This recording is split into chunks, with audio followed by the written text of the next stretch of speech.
স্বাধীনতার স্থপতি প্রেসিডেন্ট মরহুম শেখ মুজিবুর রহমান, স্বাধীনতার স্থপতি বঙ্গবন্ধু শেখ মুজিবুর রহমান, বাংলাদেশের স্থপতি মরহুম শেখ মুজিবুর রহমান। শেখ মুজিবের ছবি নামানোটা উচিত হয়।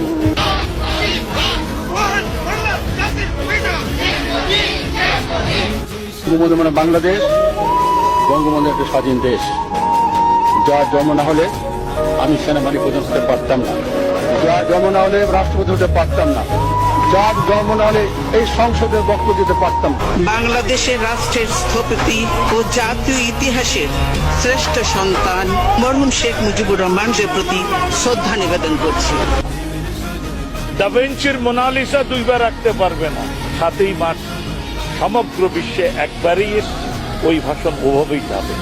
ওই ভাষণ কি বঙ্গবন্ধু শেখ মুজিবুর রহমান বাংলাদেশের সমস্ত আপামর জনতার সম্পদ, ঠিক কিনা? স্বাধীনতার স্থপতি বঙ্গবন্ধু শেখ মুজিবুর রহমান 7ই মার্চের ভাষণ দিয়েছিলেন রেসকোর্সের ময়দানে। ওই ভাষণ আজও কুয়ার ভিতরে নিতে চান খালি। আওয়ামী লীগের নেতা, কিসের আওয়ামী লীগের নেতা? বঙ্গবন্ধু এ জাতির 18 কোটি মুসলমান, হিন্দু, বৌদ্ধ, খ্রিস্টান সকলের নেতা।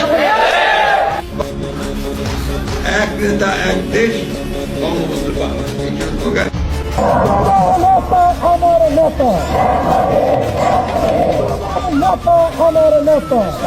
আওয়ামী লীগ দেশের স্বাধীনতা